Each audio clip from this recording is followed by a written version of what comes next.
Chapter 1: Historic Preparation for Journalism. Sometimes I stutter, and I apologize about that, but whatever. Just take it in stride. And yeah, please forgive any little hesitations or pauses or stutters that I might make. So here we go. I'm going to read this. I think it's fascinating. If you're watching this, then you probably think it's fascinating too. Maybe you share that. I don't know. Maybe you just like the sound of my voice. Either way, let's proceed. Mayflower, leader, a printer, democracy and the press. Oh, these are going over the different things of what it's about. Okay. Interest in the newses, public opinion versus English government, persecution of authors and printers in England, Lestrange, first licenser of the press, first newspaper in English, English politics reflected in New England, which would one day become America, printing in Boston, political development affecting publication. Among the 102 passengers on the Mayflower, which brought to this country in 1620 the first body of men who were to give the American nation its character and tendency, was William Brewster. Remember that name. In addition to being the spiritual guide of the little group, Brewster had the experience, unusual in those days, of having been a practical printer. A man of education, he had been sent to jail for his religious beliefs, and with others of his faith had sought refuge in Holland. He had procured a printing press, and in Leiden, which is in Holland, where the press was untrammeled, had published a number of books attacking the English authorities. The day before the Pilgrims landed, they drew up in the cabin of the Mayflower their celebrated agreement based on the idea of equal rights for the general good, the birth of popular constitutional liberty, Bancroft calls it. In any case, it was the first expression of the democratic idea toward which humanity had been painfully toiling for centuries. These two facts are important in the history of journalism.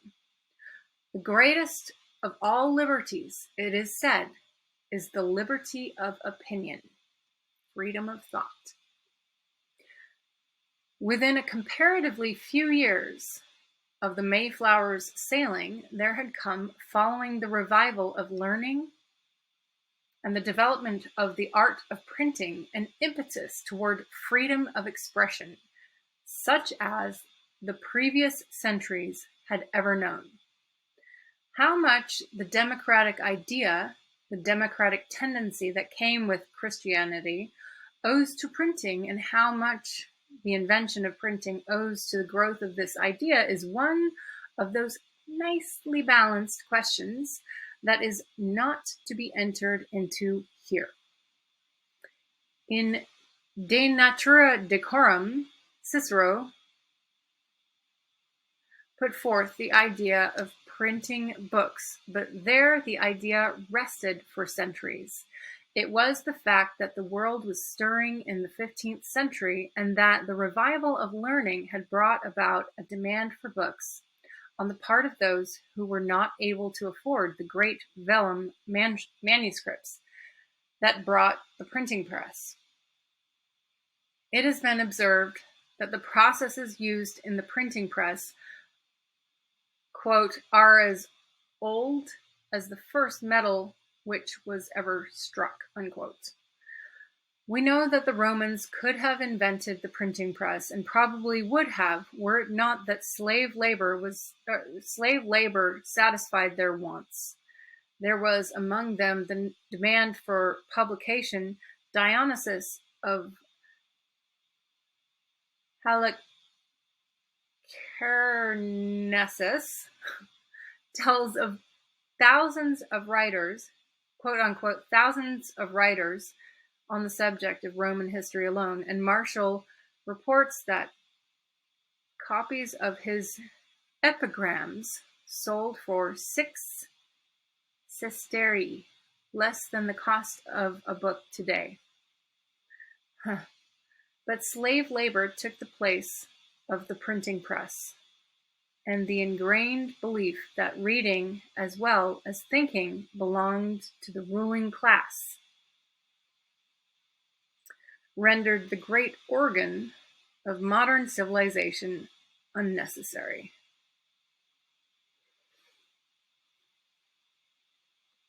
But the printing press came to awaken man to his possibilities, the philosophies of the ages sweeping down into the great undermass to awaken them to manhood.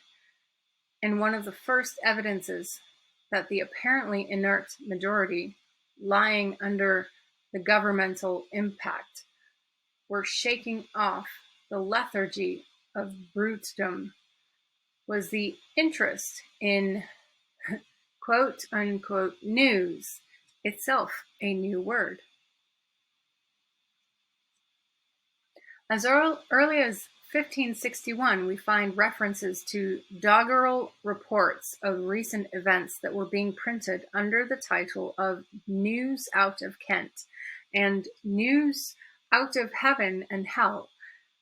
And during the reign of Elizabeth, papers were printed giving news of the time in order to keep people interested in the defense of the realm.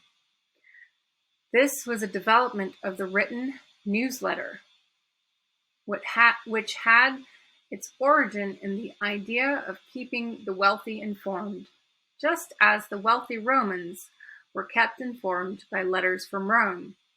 But we must look to the end of the reign of James I, says the Harleian manuscript, for the first time when news began to be in fashion.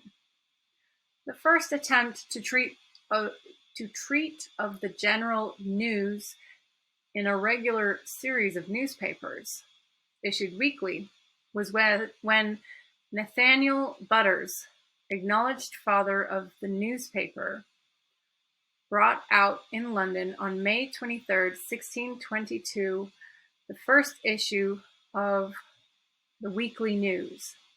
This was followed by the establishment here and there throughout Europe of the gazettes, intended in the beginning for the merchants and courts, but soon to pass into the hands of those far removed from kings and courts. The men who came to this country on the Mayflower were men who, with their forebears, had been furnishing England with much news long before they set sail. They were, in the main, of the mass of people. They were men who had been persecuted, who had suffered, who had been jailed in England for their principles and for striving for their liberty. Though they had little in common with the barons who, through Magna Charta, had wrested from the crown the power of absolute rule. These Puritan insurrectionists had been nurtured by the printing press, beginning with the struggle to hold religious views that were interdicted by the government. Okay, interdicted, we're going to look that up.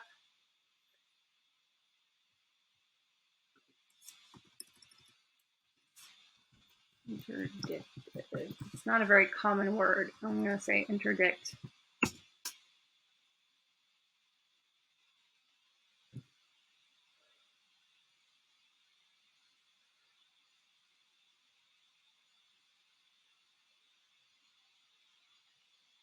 So, to prohibit or forbid, especially by an interdiction. Any probationary act or decree of a court or an administrative officer. So to say that something can't be. An official instruction from a law court telling someone that they are not allowed to do something. Religion, blah, blah, blah. Any prohibitory act or decree of the court. So something you must not do.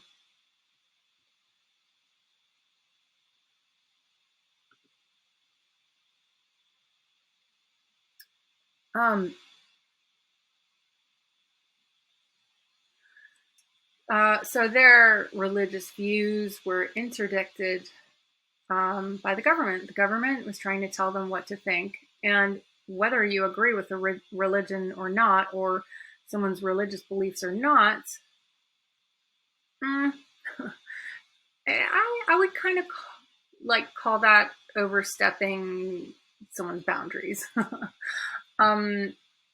Telling them what to believe about that. Let people think what they want to think. Whatever. Who cares? Like, who's to say? Like, whatever. Anyway, that's just my take on that.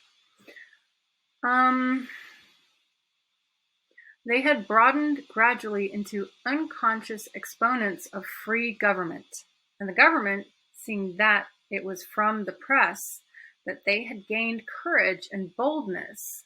So the government's like, okay, so you guys suddenly think you have all this power just because you feel like you can say whatever you like and you can express your beliefs and thoughts and stuff in this so-called free press or whatever.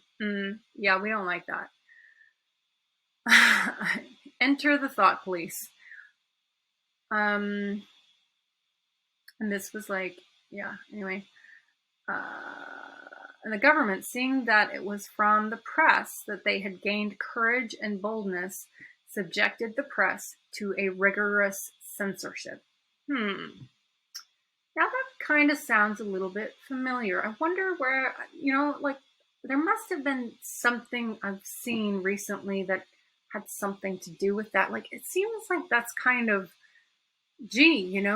that's kind of similar to something that happened recently, or maybe it happens nowadays. I wonder, that can't be possible that, the government would actually censor free speech, and the government would actually say you can't think certain things or whatever, right?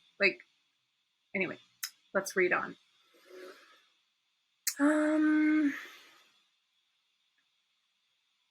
And the government, seeing that it was from the press that they had gained courage and boldness, subjected the press to a rigorous censorship,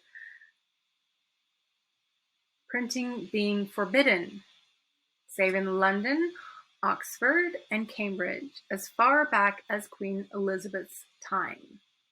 When Brewster and his flock first left England, they went to Leyden, where, as in no other place in Europe, there were free schools, and were as gotta itch my eye.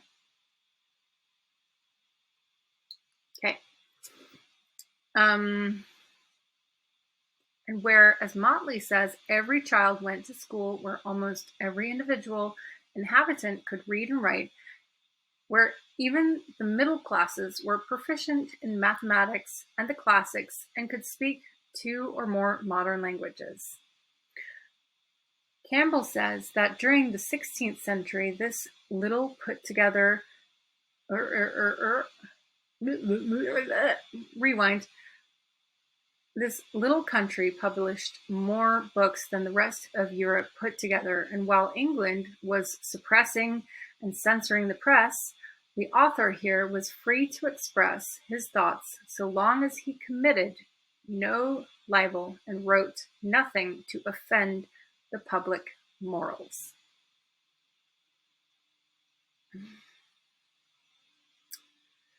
When these pilgrims landed in America, the great wilderness that was to take centuries to subdue, they had, in the fact of Brewster's apprenticeship and the compact, let me rewind. in the fact of Brewster's apprenticeship and the compact referred to, the germ of the free press and the journalism that was to become a world factor in humanity's development. It was not until 1639 that the first printing press was imported into this country.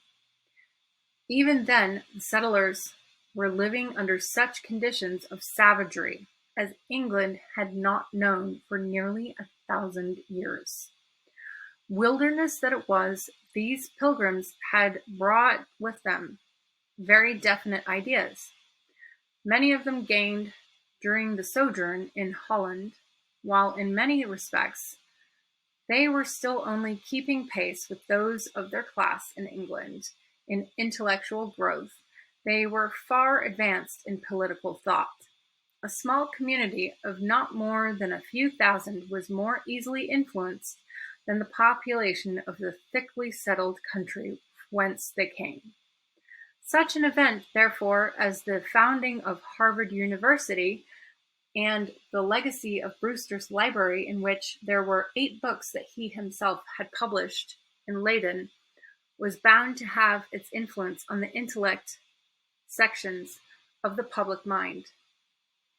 Not only were those in the colony affected by these and similar evidences of liberal thought, but the character of immigration was affected, as we see from the fact that between 1630 and 1647, 100 university men came to New England from the continent. Such immigration could not do otherwise than broaden the current.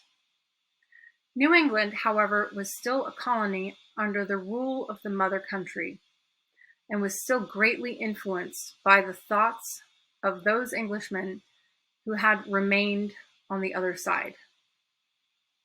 A second printing press was brought over in 1660. 2 years later, with only 2 presses in the colony, the government of Massachusetts, following the example of the mother country, appointed a licenser of the press. And in 1664, a law was passed permitting printing only in Cambridge and then only by those licensed. In the time elapsing between the sailing of the Mayflower and the establishment of the censorship, a little more than 40 years, the folks in the colonies had been hearing of strange happenings at home. Journalism in England had been born. The first newspaper, the Weekly News, had appeared, but at a time when authors, printers, and importers of prohibited books were being subjected to the most barbarous persecutions, treatment that recalled to the Pilgrims the conditions that had driven them to Holland. Despite all the persecutions, the fight in England was on in bitter earnest. More than 30,000 political pamphlets and newspapers were issued between 1640 and the Restoration, 2,000 bound volumes of which are now to be found in the British Museum. I would love to see that one day. While Charles II was a less vindictive persecutor of the press than either his grandfather or his father had been, he had to deal with a refractory parliament, without which the beginning of journalism would never have been written in the 17th century. It was a period, too, which saw the rise of political parties in England, the Whigs and the Tories. Both upheld the monarchy, but the Whigs stood for the limitation of authority within the law, while the Tories were for absolutism in both church and state. So absolutism means like the theory that only one person should hold all the power and authority in church and state. It was in his desire to cope with the growing evil of publication and the free press that King Charles fanned the flames that he would fain have quenched.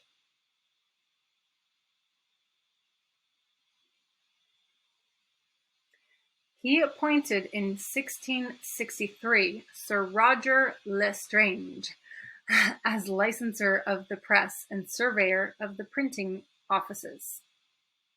Americans are not accustomed to think of this remarkable cavalier and journalist as connected with the newspaper history of this country, yet connected he is in the most interesting way.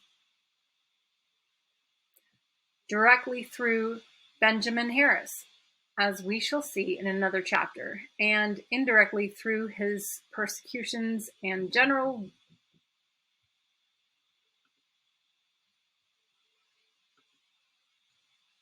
Okay, just had to do something real quick.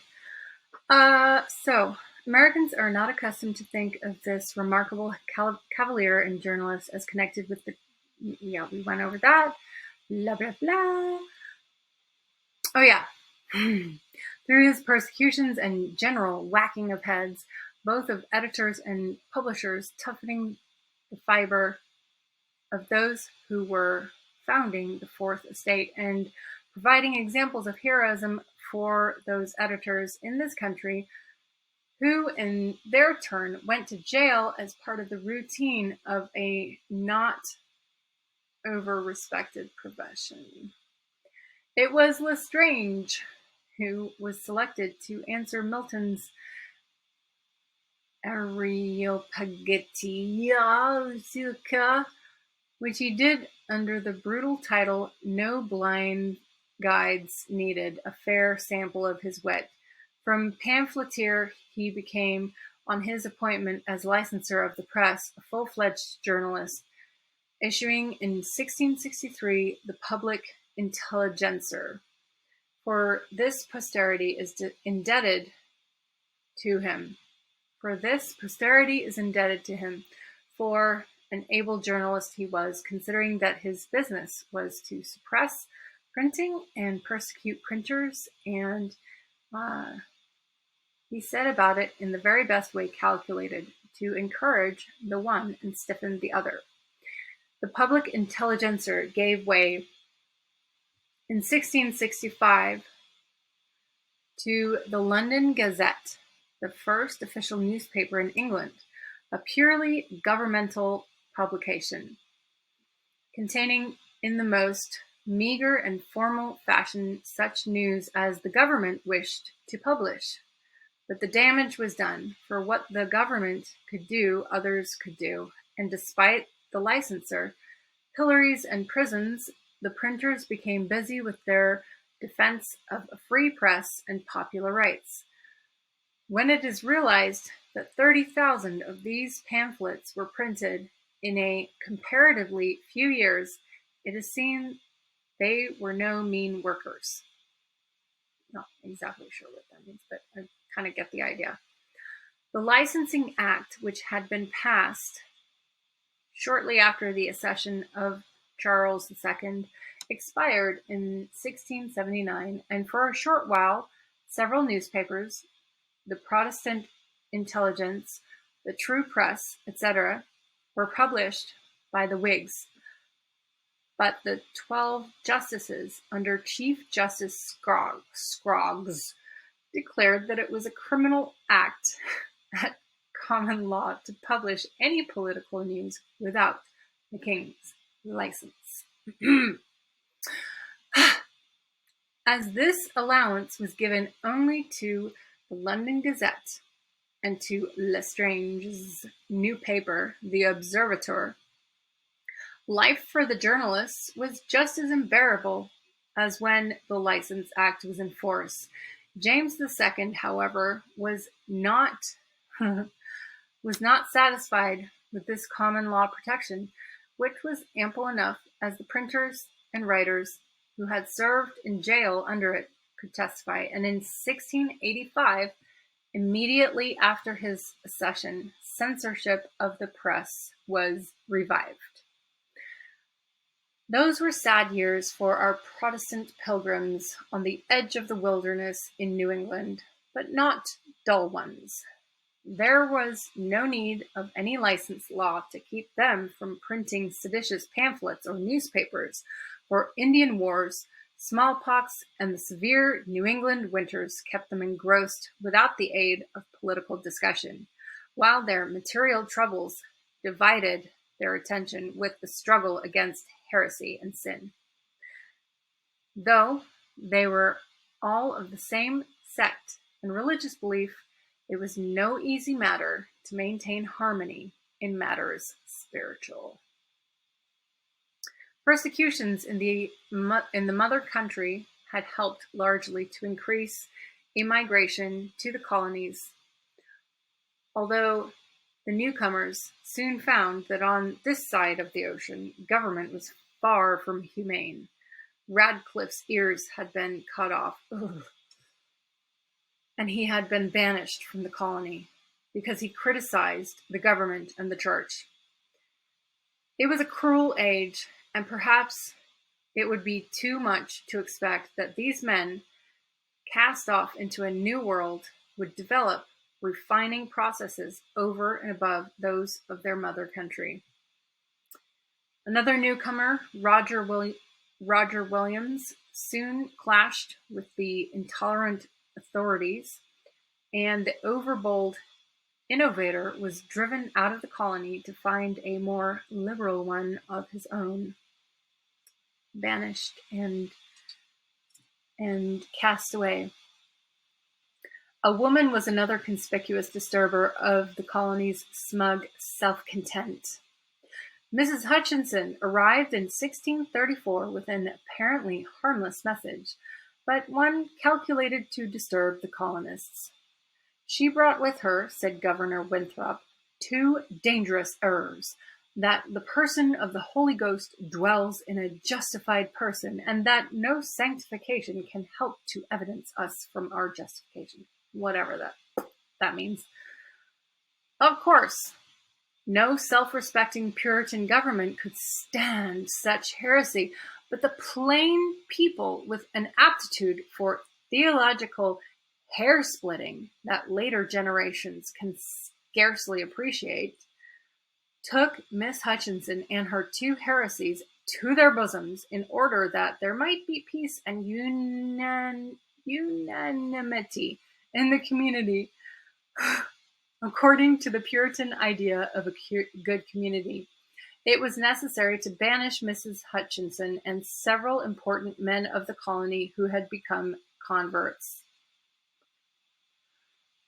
The importance of Mrs. Hutchinson is due to the fact that about the same time of her appearance, there began to be a great nervousness over the problem of witchcraft.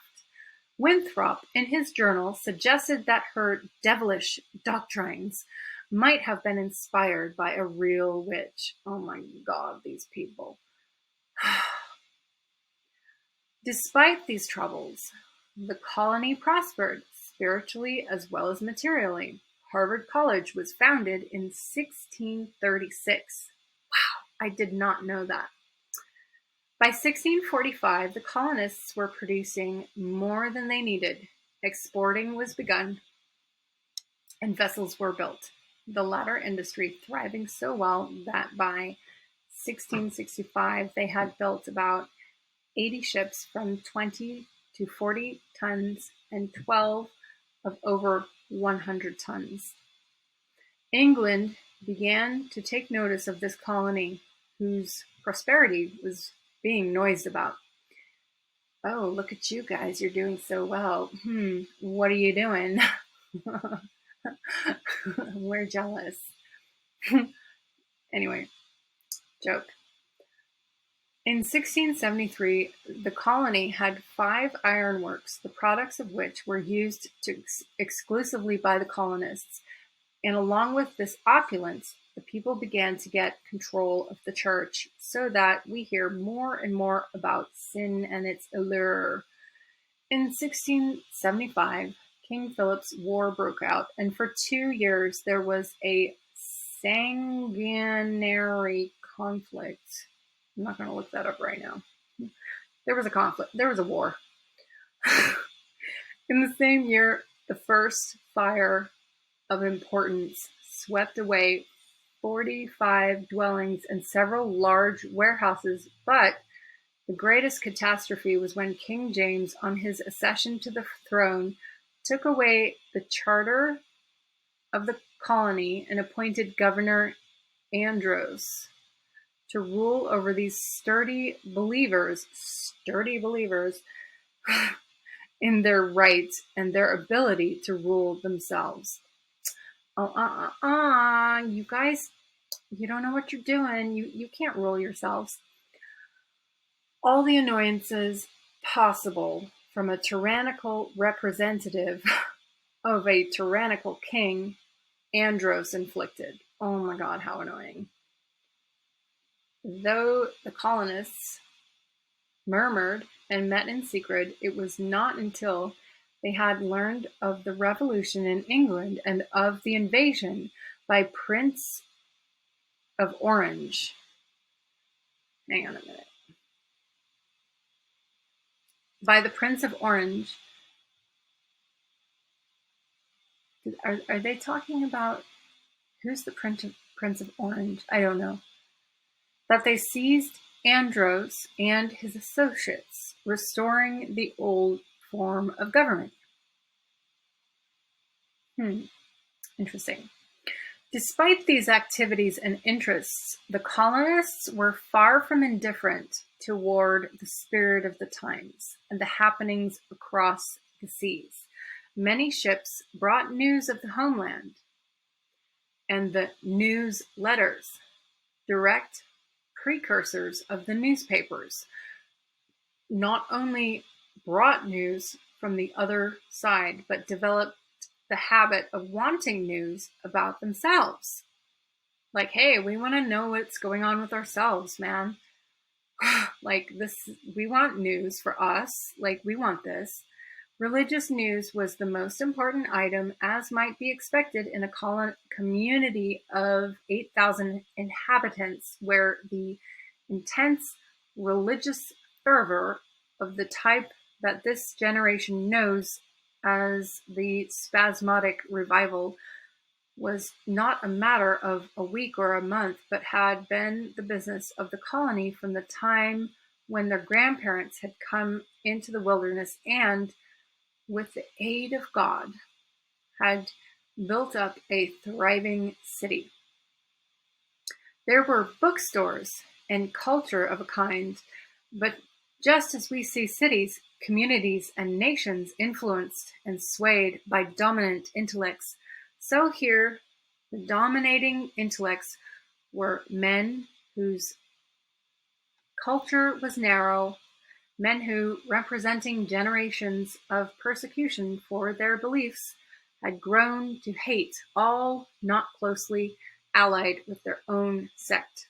That also sounds kind of familiar. Like, they kind of just hate anyone that just doesn't agree with them, or, thinks that, like, if someone doesn't agree with them, then, they just need to be, like, canceled or something. Like, that's just kind of, it sounds, like, oddly familiar.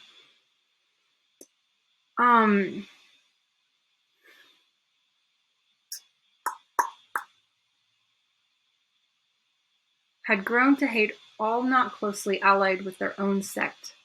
Men who, like Cotton Mather, though he was a leader with none quite like him, saw God only in the thunder and the storm, and never dreamed that humanity could be led to reverence the deity through the simple processes of eternal law, unfolding and unraveling man's liberty, equality, and happiness. And that's that for now.